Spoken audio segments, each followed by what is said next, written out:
اسی طرح کا ایک بندہ تھا، وہ کہتا تھا جی میرے سوال کا جواب کبھی نہیں کسی نے دیا۔ اس کی ملاقات ایک درویش سے ہو گئی، حضرت بہلول دانا سے۔ فرمانے لگے پوچھو بھئی کیا سوال ہے؟ کہنے لگا بابا میرے 3 سوال ہیں۔ ایک تو یہ بتائیں کہ اگر رب ہے تو وہ نظر کیوں نہیں آتا، اور دوسری میرا سوال یہ ہے کہ اگر جو کراتا ہے شیطان کراتا ہے تو انسان کو سزا کس بات کی؟ اور تیسری بات یہ کہ آپ کہتے ہیں کہ شیطان جن ہے، آگ سے بنا ہے، تو اسے بھی آگ میں ڈالا جائے گا تو آگ کو کیسے جلائے گی؟ تو حضرت بہلول دانا تھوڑا سا سوچنے لگے تو اس نے بڑی سخت بات کی، کہنے لگا مجھے پتا تھا جواب آپ کو بھی کوئی نہیں آتا۔ دیکھا نا، پڑ گئے نا سوچ میں۔ نیچے ایک روڑا پڑا تھا مٹی کا، اینٹ کا نہیں۔ مٹی بھی کئی دفعہ خشک ہو جائے نا دھوپ میں، کچی مٹی بھی تو روڑا تگڑا بن جاتا ہے۔ مضبوط روڑا پڑا تھا۔ حضرت بہلول دانا نے آؤ دیکھا نہ تاؤ دیکھا، روڑا اٹھایا اور زور سے سر میں دے مارا۔ اب اس سر میں روڑا لگا، خون بڑا بہہ گیا۔ جا کے اس نے کوتوالے شہر کو، سمجھ لیں SHO کو رپورٹ کرا دی کہ بابے نے نا میرا سر پھوڑ دیا ہے۔ بلا لیا، وہ SHO کہنے لگا بابا تو اس طرح کا ہے نہیں۔ اس نے کہا جی مار دیا، اب دیکھیں۔ بلا لیا، کہنے لگا یار وہ تو درویش بندے ہیں، اگر تو کہتا ہے تو چلو بلا لیتے ہیں۔ آپ آ گئے، تشریف لائے، تو اس نے کہا بابا آپ نے پتھر مار کے اس بندے کے سر کو پھوڑ دیا ہے۔ تو حضرت بہلول دانا کہنے لگے نہیں میں نے تو نہیں پھوڑا، میں نے تو اس کے 3 سوالوں کا ایک جواب دیا ہے۔ 3 سوالوں کا ایک جواب۔ اس نے کہا کیا؟ فرمانے لگے اس سے پوچھ لو۔ اس نے کہا جی کیا سوال کیا آپ نے؟ اس نے کہا جی پہلا میرا سوال یہ تھا کہ رب ہے تو نظر کیوں نہیں آتا؟ تو آپ فرمانے لگے میں نے تجھے روڑا مارا، درد ہو رہی ہے؟ کہنے لگا ہاں۔ کہنے لگے دکھا درد۔ بہلول دانا کہنے لگے کہ اگر درد ہے تو پھر، وہ کہنے لگا جی وہ دکھائی تو نہیں نا جا سکتی، پر ہے تو صحیح نا۔ تو آپ فرمانے لگے رب ہے پر دکھایا تو نہیں نا جا سکتا، تو قیامت میں نظر آئے گا۔ حضرت بہلول دانا فرمانے لگے تیرا دوسرا سوال کیا تھا؟ کہنے لگا جی میرا دوسرا سوال یہ تھا کہ جو کراتا ہے شیطان کراتا ہے تو پھر انسان کو سزا قیامت میں کیوں ملے گی؟ تو آپ فرمانے لگے جا پھر تجھے روڑا بھی شیطان نے مارا ہے، میرے اوپر پرچہ کیوں کٹا دیا؟ پکڑ جا کے اس کو۔ آپ نے فرمایا تیرا تیسرا سوال کیا تھا؟ کہنے لگا جی میرا تیسرا سوال یہ تھا کہ شیطان آگ سے بنا ہے تو آگ کو آگ میں ڈالیں گے تو اسے کیا تکلیف ہوگی؟ تو آپ فرمانے لگے تو کس چیز سے بنا ہے؟ کہنے لگا مٹی سے۔ تو فرمایا میں نے تجھے کیا مارا ہے؟ کہنا مٹی۔ فرمایا درد ہوئی ہے؟ کہنے لگا بڑی۔ فرمایا اسے بھی ہوگی۔ ہمارے آج کل کے جتنے امور ہیں ان امور کے اندر دنیا داری غلبہ کرتی چلی جا رہی، ہر کام میں دنیا داری کی آمیزش ہو جاتی ہے، نہ چاہتے ہوئے بھی، نہ ارادہ کرتے ہوئے بھی، بہت ساری جگہوں پہ۔ اور دنیا داری اتنی غالب ہو گئی ہے کہ دنیا ہی دنیا نظر آنے لگ گئی ہے، دنیا ہی دنیا، یعنی کوئی چیز کیمرے کی آنکھ سے چھپ نہیں پا رہی، کوئی بات ایسی نہیں جس پر لوگوں کی نظریں نہ ہو، کوشش کریں۔ اور عجیب بات یہ ہے کہ دنیا داری ہو، دولت ہو تو اس کو چھپا کے رکھا جاتا ہے، اور دین کی کوئی بات ہو اس کو نشر کرنا ضروری سمجھا جاتا ہے تاکہ لوگوں کو میرے تقوی اور میری پرہیزگاری کی خبر جلدی جلدی مل جائے۔ میرے نبی کریم علیہ الصلوۃ والسلام نے خالص اللہ کی رضا کے لیے ہر کام کرنے کا حکم دیا۔ سیدہ عائشہ صدیقہ رضی اللہ تعالیٰ عنہ راوی ہے، الترغیب والترہیب میں حدیث ہے، پیارے حبیب کریم سید عالم صلی اللہ تعالیٰ علیہ وسلم نے ارشاد فرمایا کہ حضور ایک دن مجمع صحابہ کے مجمع میں حضور نے پوچھا بتاؤ اسلام کی سب سے مضبوط بنیاد کیا ہے؟ ایک صحابی نے کہا یا رسول اللہ نماز پڑھنا۔ 5 وقت لوگ جمع ہوتے ہیں، ایک دوسرے کا حال احوال پوچھتے ہیں، معاملات ہوتے۔ یا رسول اللہ صلی اللہ تعالی علیہ وسلم مضبوط بنیاد ہے اسلام کی نماز پڑھنا، 5 وقت جمع ہونا۔ حضور نے فرمایا بات تمہاری ٹھیک ہے پر تم میری مراد کو نہیں پہنچے۔ عرض کی حضور حج کرنا، مختلف رنگ، مختلف نسلیں، مختلف قبیلے، مختلف بولیاں، لیکن جب حج کرنے پہنچے تو لباس بھی ایک ہی ہو گیا، گفتگو بھی ایک ہی، لبیک اللہم لبیک لبیک لا شریک لک لبیک ان الحمد والنعمت لک والملک لا شریک لک لبیک۔ ایک ہی صف میں کھڑے ہو گئے محمود و اجاز، نہ کوئی بندہ رہا نہ کوئی بندہ نواز۔ نبی رحمت سید عالم صلی اللہ علیہ وسلم سے عرض کی حضور یہ حج جو ہے نا اس میں بڑی یکسانیت ہوتی ہے، ہر رنگ ہر نسل کا آدمی ایک تسبیح کے دانے کی طرح ایک جگہ پہ پرو دیا جاتا ہے، تو لگتا ہے یہ اسلام کی مضبوط بنیاد ہے۔ محبوب فرمانے لگے بات تمہاری ٹھیک ہے پر تم میری مراد کو نہیں پہنچے۔ عرض کی حضور پھر زکوٰۃ صدقات خیرات اسلام کی مضبوط بنیاد ہے، کیوں؟ وہ اس لیے کہ غریب امیر کو دیتا ہے، امیر غریب کو دیتا ہے، اور غریب امیر سے لیتا ہے تو ایک رشتہ بنتا ہے، ایک تعلق بنتا ہے۔ محسن کا اور احسان مند کا بڑا گہرا رشتہ ہوتا ہے، بڑا ایک دوسرے سے پیار کرتے ہیں، ایک دوسرے کو چاہتے ہیں، ایک دوسرے کے لیے اچھے جملے بولتے ہیں، ایک دوسرے کے لیے ہمیشہ ان کے جذبات ٹھنڈے میٹھے اور اچھے ہوتے، تو لگتا ہے یہ اسلام کی مضبوط بنیاد ہے۔ حضور فرمانے لگے بات تمہاری ٹھیک ہے اور تم میری مراد کو نہیں پہنچے، تو پھر صحابہ عرض کرنے لگے حضور ہماری رعایت فرما دے، پھر ایک رحمت کی نظر کر دے، آپ ہی بتا دیں اسلام کی مضبوط بنیاد کیا ہے۔ تو محبوب فرمانے لگے اسلام کی مضبوط بنیاد ہے اللہ کی رضا کے لیے کسی سے محبت کرنا۔ کس کی رضا کے لیے؟ خالص اللہ کی رضا کی۔ حضرت موسیٰ کلیم اللہ علیہ نبینا علیہ الصلوۃ والسلام پر اللہ کریم نے وحی فرمائی کہ اے موسیٰ، اے میرے کلیم، میرے لیے بھی کوئی کام کیا ہے؟ عرض کی اللہ میں نے نمازیں پڑھی، روزے رکھے، تبلیغ کی۔ فرمایا وہ تو آپ کی ذمہ داریاں تھیں، وہ تو آپ نے اپنے لیے کیا، میرے لیے بھی کچھ کیا ہے؟ رب کریم نے پوچھا موسیٰ میرے لیے بھی کچھ کیا ہے؟ عرض کی اللہ یہ سارا کچھ، فرمایا مالک تیرے لیے کیا، کہا یہ تو آپ نے اپنے لیے کیا، آپ کی ذمہ داریوں میں شامل تھا، مالک تیرے لیے کیا ہے؟ فرمایا کسی بندے سے محبت کی ہے کہ یہ اللہ کا بندہ ہے، کسی بندے سے محبت کی ہے کہ یہ اللہ کا بندہ ہے، یا کسی کے ساتھ تمہاری صرف اس لیے ناراضگی ہو کہ یہ اللہ کا نافرمان ہے، اللہ رسول کا دشمن ہے، معاذ اللہ بے ادب ہے؟ میرے بھائی سمجھ لے اچھی طرح اور اپنے دل کے کونے میں یہ بات بٹھا لے کہ زندگی میں جو کام کریں وہ اللہ کی رضا کے لیے، چھوٹا سا بھی خیر کا کام۔ میرے رسول کریم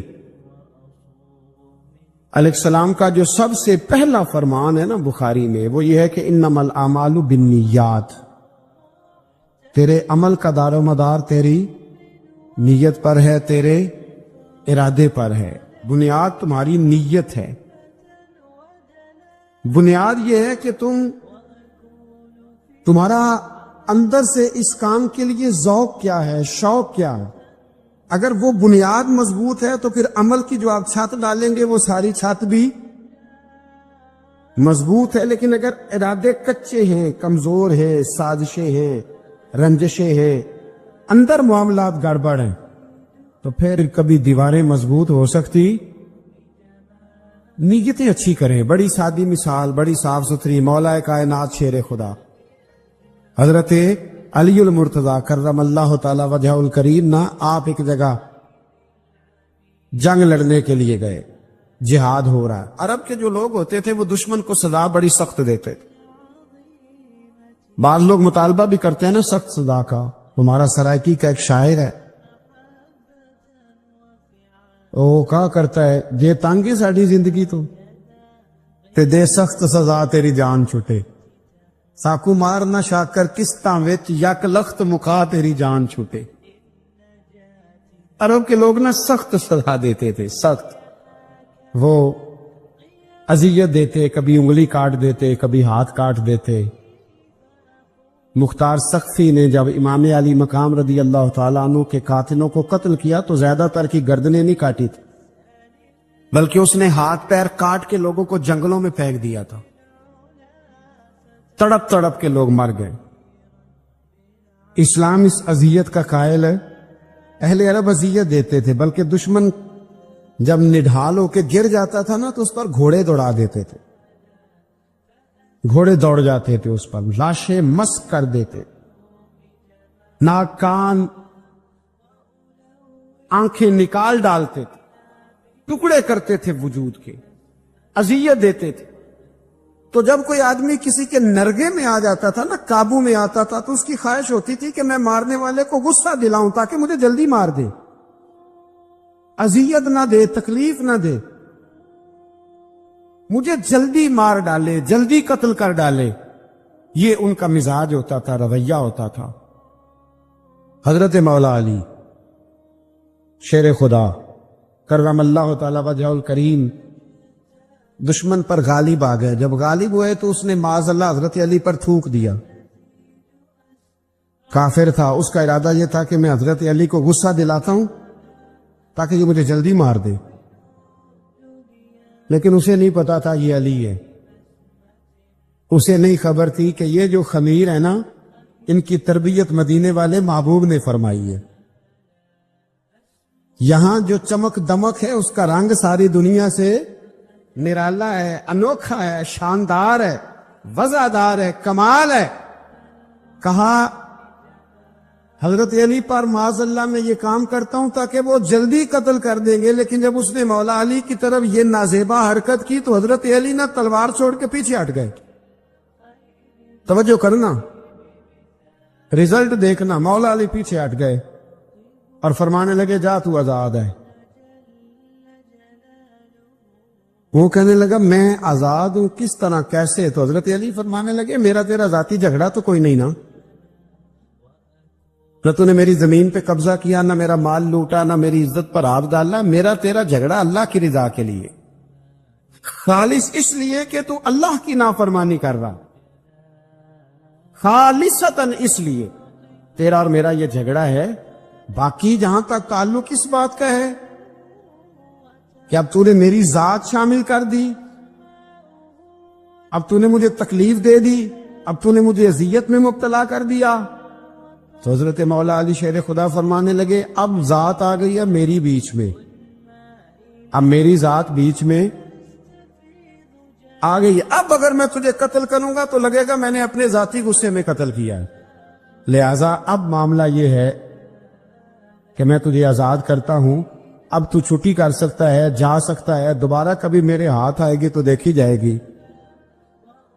مولا کائنات نے اسے چھوڑ دیا، لیکن وہ حضرت علی کا غلام بن گیا، وہ غلام بن گیا۔ کہنے لگا علی اب سمجھ آئی ہے کہ دین کتنا شاندار ہے، دین کتنا اعلیٰ ہے، دین کی قدریں کتنی پاکیزہ اور کتنی حسین ہے، اور کتنا منور ہے محبوب کریم کا دین، آپ مجھے کلمہ ہی پڑھا دیں۔ گویا جو بندہ تلوار سے فتح نہ ہو سکا وہ مولا علی کے خلوص سے فتح ہو گیا۔ حضرت علی کے خلوص سے، للہیت سے، اللہ کے ساتھ جو ان کا رشتہ تھا، اس رشتے کی برکت سے وہ آدمی فتح ہو گیا۔ میرے بھائی، ہمارے معاملات کے اندر للہیت ختم ہوتی جا رہی ہے، خلوص نہیں رہا، کرامتیں ہیں، کہانیاں ہیں، داستانیں ہیں، الزامات ہیں، جھوٹ ہے، فریب ہے، فراڈ ہے، بڑا کچھ ہے۔ اگر نہیں ہے تو خلوص نہیں ہے، اگر نہیں ہے تو ہمارا اللہ اور اس کے رسول کے ساتھ رضا والا معاملہ نہیں ہے۔ کسی چیز کو اس کی حقیقت کی بجائے ہم تصورات کی دنیا میں جا کے، خیالات، توہمات اور افواہوں کی دنیا میں جا کے اس کو قبول کرتے ہیں۔ یاد رکھو، جن لوگوں کی زندگیاں اللہ کی رضا کے لیے تھی وہ لوگ بڑے اچھے تھے، بڑے خوش بخت تھے، بڑے خوش نصیب تھے۔ انہیں بدر کے میدان میں گردنیں کٹانے میں بھی بڑا ہی مزہ آیا تھا انہیں۔ اب دیکھیں نا، احد کے میدان میں جانے دینے میں بھی انہیں بڑا مزہ آیا۔ جب آدمی میں خلوص ہوتا ہے تو اس کے لیے جان قربان کرنا بھی آسان ہو جاتا ہے، لیکن جب خلوص نہیں ہوتا پھر گفتگو ہوتی ہے، پھر باتیں ہوتی ہیں، پھر داستانیں ہوتی ہیں، پھر کہانیاں ہوتی ہیں، پھر لب و لہجہ ہوتا ہے، پھر منصوبہ سازی ہوتی ہے، پھر ہیلے بہانے، پھر سغرے کبرے جوڑ کے لوگ کہانیاں اور داستانیں بناتے ہیں۔ خلوص اور للہیت کے ساتھ اللہ کی بارگاہ میں جھکے، عبادتوں کا، ریاضتوں کا، تلاوتوں کا جتنا اللہ ہمیں موقع دیتا ہے اس میں خلوص شامل کرنے کی کوشش کریں، للہیت شامل کرنے کی کوشش کریں، اللہ کی رضا شامل کرنے کی کوشش کریں۔ میرے نبی رحمت صلی اللہ تعالی علیہ وسلم نا حضرت معاذ ابن جبل کو جب یمن کے لیے روانہ کرنے لگے تو رسول پاک علیہ السلام نے بڑی نصیحتیں فرمائیں۔ ان نصیحتوں میں درد بڑا تھا، کیوں؟ اس لیے کہ حضور نے انہیں بتلایا تھا کہ جب تم واپس آؤ گے تو میری تمہاری ملاقات نہیں ہوگی، تم میری قبر سے گزرو گے۔ اکھاں جدوں میٹیاں زمانہ مینوں روے گا، اپنا تے اپنا بیگانہ مینوں روے گا، جدوں نہ میں دسیا میں خاراں نوں میں خانے وچ، جام ٹوٹ جان گے تے میں خانہ مینوں روے گا۔ کئی لک لک رون گے تے کئی بک بک رون گے، گلیاں دا اجانا تے سیانا مینوں روے گا۔ اور کیا خوبصورت بات انہوں نے کہی تھی، مجھے بڑی پسند ہے، کہنے لگے بے قدراں کچھ قدر نہ جاتی، او کیتی خوب تسلی ہو، اے دنیا دار پجاری زر دے کتیاں دے گل ٹلی ہو۔ بک بک روسن اکھیاں تکیو ویکھ حویلی کلی ہو، تے کوچ نصیر اساں جدو کیتی پھر پہ جانی تھرتھلی ہو۔ کوچ نصیر اساں جدو کیتی پھر پہ جانی، پھر کمال ہو جائے گی۔ بعد مرن دے مکھڑا میرا ہو جاوے جے تازہ، پھر سمجھ لینا محبوب میرے نے آن پڑے ہے جنازہ۔ حضرت معاذ ابن جبل رضی اللہ تعالیٰ عنہ سے حضور نے فرمایا، معاذ جب تم واپس گزرو گے نا تو میری قبر کے پاس سے گزرو گے، ملاقات نہیں ہوگی۔ تو وہ جو نصیحتیں تھی نا اس موقع پر، جب آپ گویا کسی سے آخری ملاقات کر رہے ہوتے، ان نصیحتوں کے اندر جو حسن ہوتا ہے، کمال ہوتا ہے، وہ تو جاتے جاتے کی بات، لے سجنا اساں توڑ نبھائی جان ہی دتی راہ تیرے، وہ جو جاتے جاتے کی گفتگو ہوتی ہے، وہ جو انداز ہوتا ہے، بڑا کمال ہوتا ہے۔ اور اس کی گہرائی اور گہرائی کو وہ سمجھ سکتا ہے جس کو وہ لمحے میسر آتے، جو اس وقت اس مقام پہ کھڑا ہوتا ہے۔ حضرت معاذ ابن جبل رضی اللہ تعالیٰ عنہ تڑپ کے روئے کہ حضور کیا فرما رہے ہیں؟ حضور کوئی خاص نصیحت تو نبی پاک نے بڑا کچھ فرمایا، ایک جملہ حضور نے یہ کہا، معاذ عمل جتنا بھی کرنا خلوص کے ساتھ کرنا۔ اور محبوب نے فرمایا تیرا خلوص کے ساتھ کیا ہوا تھوڑا عمل بھی رب کی بارگاہ میں زیادہ بنا کے تیرے لیے ذریعہ نجات بن جائے گا۔ جتنا بھی کرنا خلوص کے ساتھ کرنا، بولیے خلوص کے ساتھ کرنا، للہیت کے ساتھ کرنا، اس کے اندر کوئی کمزوری نہ آنے پائے، للہیت کے ساتھ، خلوص کے ساتھ، رواداری کے ساتھ، پیار کے ساتھ کرنا۔ میرے بھائیوں، یہ سمجھنے کا مقام ہوتا ہے کہ جب ہم اللہ اور اس کے رسول صلی اللہ علیہ وسلم کی رضا کے لیے کوئی عمل کرتے ہیں تو اس کا بھی ہمارے دل کو پتا ہوتا ہے۔ آپ فرماتا ہے اللہ ولی الذین آمنوا، اللہ مومنوں کا مددگار ہے، یخرجہم من الظلمات الی النور، وہ انہیں اندھیروں سے نکالتا ہے اور نور کی طرف روشنی عطا فرماتا ہے۔ اندھیروں سے نور کی طرف اللہ لاتا ہے۔ اللہ ولی، اللہ مومنوں کا ولی ہے، وہ انہیں اندھیروں سے نور کی طرف نکالتا ہے۔ ہدایت ہمیشہ اللہ کی طرف سے سمجھے، جب وہ نماز کی توفیق دیتا ہے تو اپنے فضل سے دیتا ہے، جب وہ ذکر کی توفیق دیتا ہے تو اپنے فضل سے۔ ہم سمجھتے ہیں ہو جی فلانا نہیں پڑھ رہا بڑا بیوقوف ہے، فلانا نہیں پڑھ رہا تو کیا اپنی عقل کے طور پہ پڑھ رہا؟ میں جی اللہ کے فضل سے 2 پارے پڑھتا ہوں تو کس پہ احسان کرتے تو 2 پارے پڑھ کے رویا کر کہ اگر مالک تو بڑا قریب نہیں۔ بڑے لوگ ہیں جن کو پورا قرآن حفظ ہے پر انہیں پڑھنے کی توفیق نہیں، تو انہیں فضل کیا اور مجھے توفیق دے دی ہے پڑھنے۔ رویا کر، پڑھ کے رویا کر، راتی ساری کر زاری، ਉਹ ਨੀਂਦ ਅੱਖਾਂ ਥੀ ਧੋਂਦੇ ਤੇ ਫਜਰੇ ਉਹੀ ਗੁਨਾਹਗਾਰ ਕਹਾਵਨ ਸਭ ਤੋਂ ਨੀਵੇਂ ਹੁੰਦੇ।